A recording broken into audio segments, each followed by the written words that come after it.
Hello बच्चों, आज हम लोग मैथमेटिक्स का एक महत्वपूर्ण टॉपिक के बारे में जानकारी लेंगे। वो है पाइथागोरस प्रमेय। इसका प्रयोग तो आप लोग क्लास 7 से ही कर रहे होंगे, लेकिन आज क्लास 10th का ये महत्वपूर्ण कंसेप्ट है और ये लगभग हर बार परीक्षा में आता ही है। पाइथागोरस प्रमेय। पाइथागोरस प्रमेय। सबसे पहले इसका कथन हम लोग लिखते हैं। किसी समकोण त्रिभुज में दो छोटी भुजाओं के वर्गों का योग बड़ी भुजा के वर्ग के बराबर होते हैं। यही पाइथागोरस प्रमेय है। यही बताया है पाइथागोरस जी ने। पाइथागोरस प्रमेय किसी समकोण त्रिभुज में दो छोटी भुजाओं के वर्गों का योग बड़ी भुजा के वर्ग के बराबर होते हैं। अगर आपका 2 नंबर का क्वेश्चन आए, लघुत्तरीय आए, तो बस इतना लिखिएगा, आपको 2 का 2 नंबर मिलेंगे। परंतु अगर प्रश्न ये 5 नंबर का है, इसको सिद्ध करने के लिए दे दिया जाए, तो आपको सिद्ध करना होगा। उसके लिए ये कुछ बृहद रूप से इसको बनाया जाएगा। तो इसको समझिए। पहले समझ लेते हैं कि समकोण त्रिभुज। समकोण त्रिभुज क्या होता है? जिस त्रिभुज का एक कोण 90 डिग्री का हो। ये रहा आपका समकोण त्रिभुज।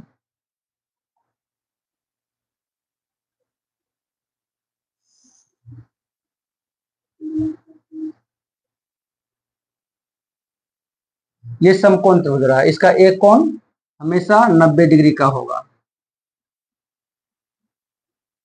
ठीक है।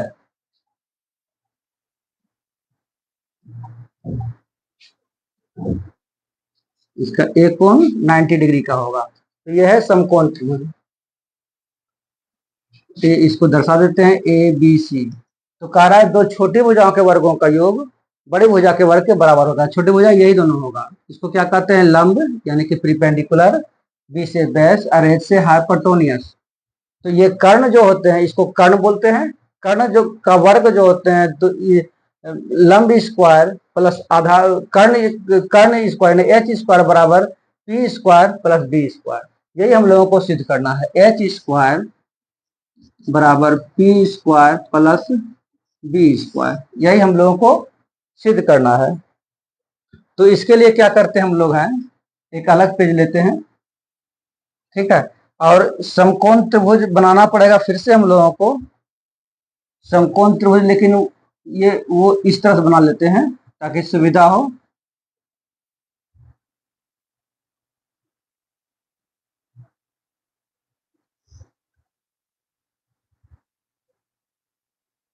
ठीक है। इसको हम लोग ले लेते हैं। कौन बी समकोण होना चाहिए, तो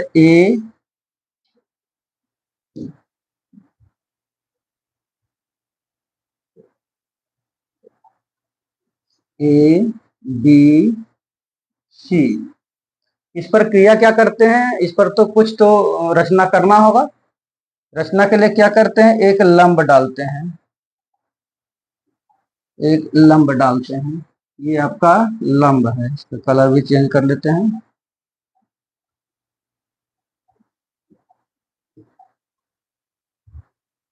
ये आपका लंब है, जिसको डी से सूचित कर लेते हैं। ठीक है। आपका बी डी लंब ए सी पर है। अब देखते हैं, इसको समझने की कोशिश करते हैं। यहाँ से बनाते हैं। इधर साइड कर देते हैं। ठीक है। पहले रचना लिखते हैं। रचना।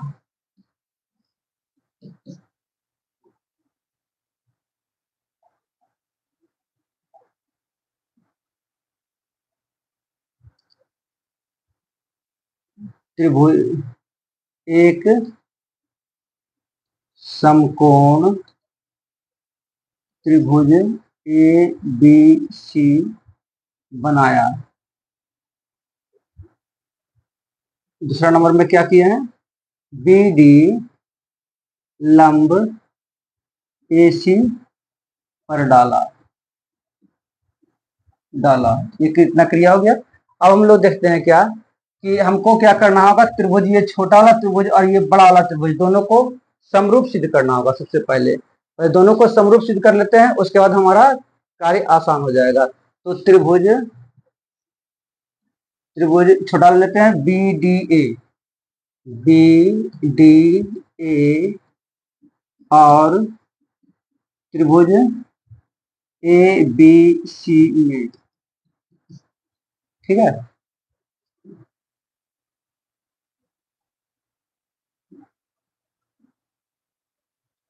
त्रिभुज बी डी ए और ए बी सी में। तो पहले छुड़ा लेते हैं, पहले इसको क्या करेंगे हम लोग, पहले हाँ पहले इसको ये दर्शा ही लेते हैं। ये कोण पहले इसको हम लोग समरूप सिद्ध कर लेते हैं। कोण डी बराबर कोण बी। देखिए ये छोटका वाला में क्या है, ए बी डी वाला में कोण डी समकोण है, और बड़का वाला में क्या है, सी बी ए, यहाँ पर समकोण बना हुआ है, ठीक है। कोण डी बराबर कोण बी बराबर 90 डिग्री समकोण है। अच्छा अब ले लेते हैं क्या, कोण ए बराबर कोण ए, क्योंकि दोनों त्रिभुज देखिए, छोटा वाला त्रिभुज बी डी ए में ए आ रहा है, और बड़ा वाला में क्या आ रहा है, सी बी ए में ए आ रहा है। माने ये दोनों कोण, ये ए जो है ये दोनों त्रिभुज में है, अतः ये उभयनिष्ठ है, और उभयनिष्ठ कोण बराबर होते हैं, ठीक है। अब देखिए ए समरूपता से, ए समरूपता से त्रिभुज ए बी डी समरूप त्रिभुज ए बी सी। क्या हुआ, अब हमारा छोटा त्रिभुज और बड़ा त्रिभुज तो समरूप सिद्ध हो गया है। अब क्या करते हैं हम लोग, समरूप त्रिभुज समानुपातिक होते हैं। अब समानुपातिक होने के लिए क्या करेंगे हम लोग, इस पर अगर करिएगा जरा सा परेशानी ज्यादा होगी। तो क्या किया जाए कि हम लोग दोनों त्रिभुज को बना लेते हैं, इसको अलग ले लेते हैं।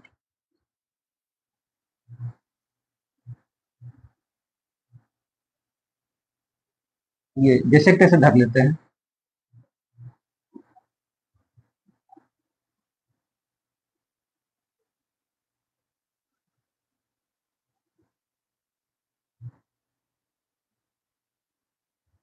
ये एक और बना लेते हैं बड़ा वाला भी।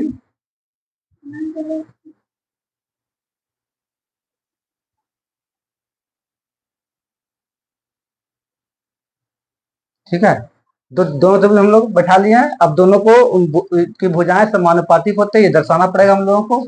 तो यहाँ ए को यहीं रखते हैं, डी ये है और ये बी है। जैसे इसमें धरा हुआ वैसे ही धर देते हैं हम लोग सीधा से।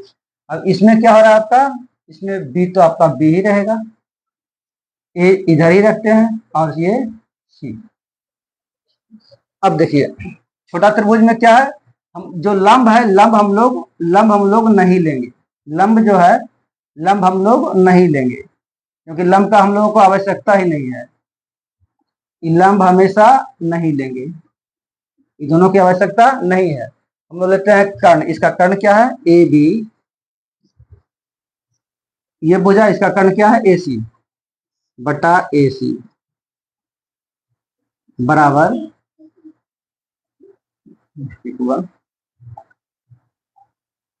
ए सी बराबर, इसका आधार क्या है, ए डी बटा इसका आधार ए बी।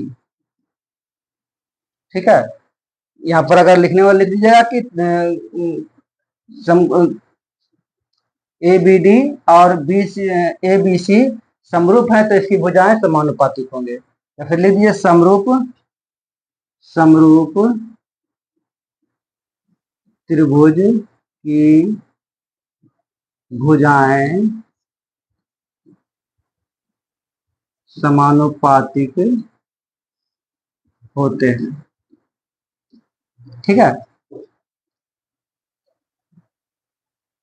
देखिए ए बी को ए बी से गुना करेंगे तो क्या हो जाएगा, ए बी स्क्वायर बराबर ए डी गुना ए सी। ठीक है, ये समीकरण 1 बन गया आपका। अब क्या करेंगे, अब हम लोग इसी त्रिभुज में फिर से हम लोग चलेंगे। अब क्या करना होगा हम लोग को, जरा समझिए। इसको तो सिद्ध कर बड़ा साथ में, एबीसी के साथ में। अब इस त्रिभुज को बी डी सी को सिद्ध करना है, बी डी सी और ए बी सी को समरूप सिद्ध करना है पहले है। तो हम लोग आगे बढ़ते हैं। त्रिभुज बी डी सी, त्रिभुज बी बी डी सी और त्रिभुज ए बी सी में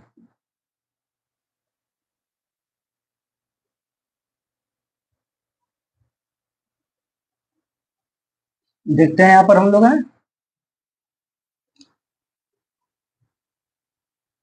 ये कौन कौन यहाँ पर देखिएगा, कोण डी बराबर कोण बी।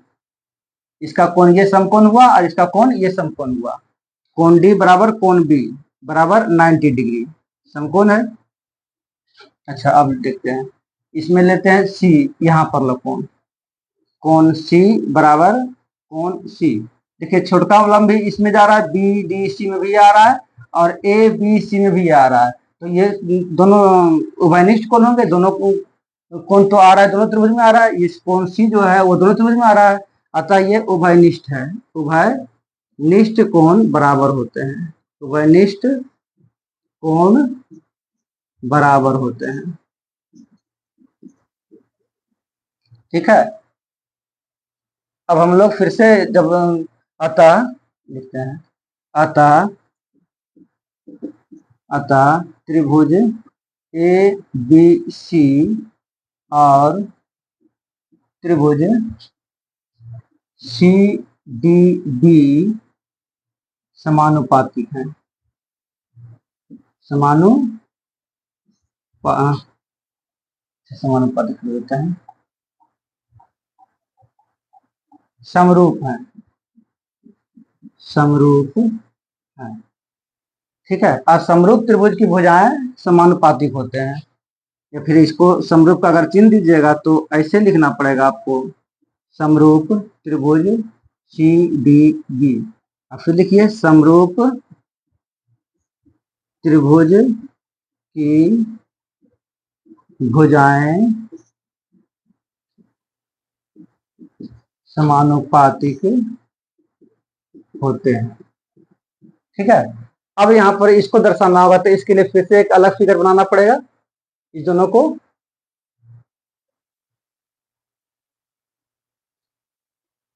त्रिभुज ये और त्रिभुज बड़का वाला ए बी सी, दोनों के लिए हम लोग फिर से हम आप इसकी भुजाएं समानुपातिक हम लोग दर्शाते हैं। तो पहले इसको बैठा लेते हैं, ये रहा।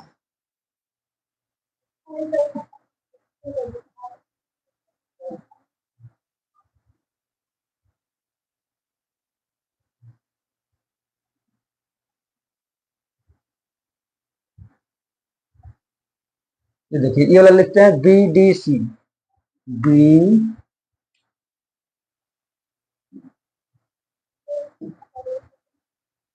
D D C. और एक त्रिभुज और हम लोग को लेना पड़ेगा, बड़ा वाला, इसको ले लेते हैं इस तरह से।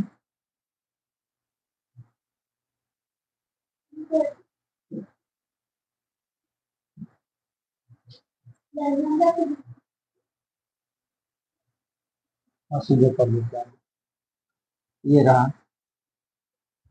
ये क्या हो जाएगा, ए बी सी, ए बी सी। जरा ध्यान दीजिएगा, ये सी हमारा दोनों को क्षैतिज होना चाहिए, दोनों, इसका भी सी क्षैतिज है तो इसका भी सी को क्षैतिज ही होना चाहिए। अब ध्यान दीजिए, हम लोग क्या है, हम लोग कहाँ कहाँ ले चुके थे हम लोग हैं, समानुपातिक होते हैं, समानुपातिक होते हैं, हम लोग को समानुपातिक है ना, खाली सिद्ध करना है। देखिए हम लोग लंब हमेशा नहीं लेंगे, लंब नहीं लेंगे, जब भी लेंगे तो कर्ण और आधार ही लेंगे, क्योंकि लंब से हमको मतलब नहीं है, लंब से हम हमारा ये क्वेश्चन सिद्ध नहीं हो रहा है। तो लेते हैं इसका कर्ण क्या है, बी सी बटा इसका कर्ण क्या है, ए सी बराबर इसका आधार है डी सी बटा इसका आधार है बी सी। ठीक है, अब देखिए गुना इसी होगा, ये बी सी स्क्वायर बराबर डी सी गुना ए सी। ये समीकरण 2 बना, ये समीकरण आपका 2 बन गया। अब लेते हैं 1 और 2 को जोड़ते हैं, समीकरण 1 जोड़ समीकरण 2। तो एक समीकरण 1 देखिए कहां पर है, ये देखिए समीकरण 1 यहाँ है, ए बी स्क्वायर बराबर ए डी इंटू ए सी। समीकरण का बाएं तरफ लेते हैं A B square, A B square plus समीकरण 2 का बाएं तरफ लेते हैं क्या है, B C square, B C square बराबर समीकरण 1 का बाएं तरफ है A D into A C, A D into A C plus D का समीकरण 2 का दाएं तरफ है क्या है, D C into A C, D C into A C. अब देखिए क्या करें, ये ए B square plus B C square बराबर इसमें क्या देखिए ए सी दोनों में है, तो दोनों को हम लोग कॉमन ले सकते हैं, ए सी कॉमन ले लिए, क्या बचा, ए डी बचा यहाँ पर है प्लस यहाँ डी सी बचा है। ठीक है, देखिए यहाँ पर A B square plus B C square बराबर ए सी, यहाँ पर कुछ नहीं तो गुना है, A D plus D C क्या होता है, ए डी और डी सी को जोड़ेंगे तो क्या होगा, देखिए बराबर त्रिभुज हम लोग चलते हैं, फिर से समझाते हैं। A D plus D C बराबर ए सी हो जाएगा, है ना, ए डी यहाँ से यहाँ तक ले प्लस फिर यहाँ से यहाँ तक ले बराबर ए सी हमारा हो जाएगा। तो वही लिख देते हैं, A D plus D C की जगह हम लोग ए सी लिख देते हैं।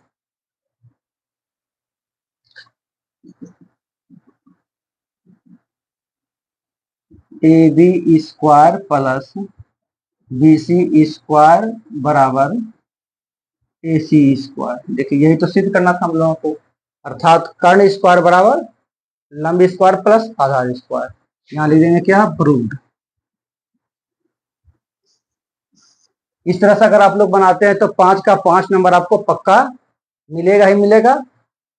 और अगर हर बार लगभग में अगर बड़ा वाला नहीं पूछेगा, छोटा वाला अवश्य पूछेगा, लघुत्तरीय अवश्य पूछेगा। तो लघुत्तरीय हम स्टेटमेंट भी इसका, कथन भी इसका लिख चुके हैं, पहला पेज में है, पहला पेज में ये देखिए, ये पाइथागोरस प्रमेय का स्टेटमेंट है। इसको इसमें अगर बड़ा वाला नहीं पूछेगा तो छोटा वाला जरूर पूछेगा, और आपका 2 नंबर या 5 नंबर इसमें फिक्स है। ठीक है, तो इसी तरह से अगला वीडियो हम फिर हम लेकर के आएंगे कल।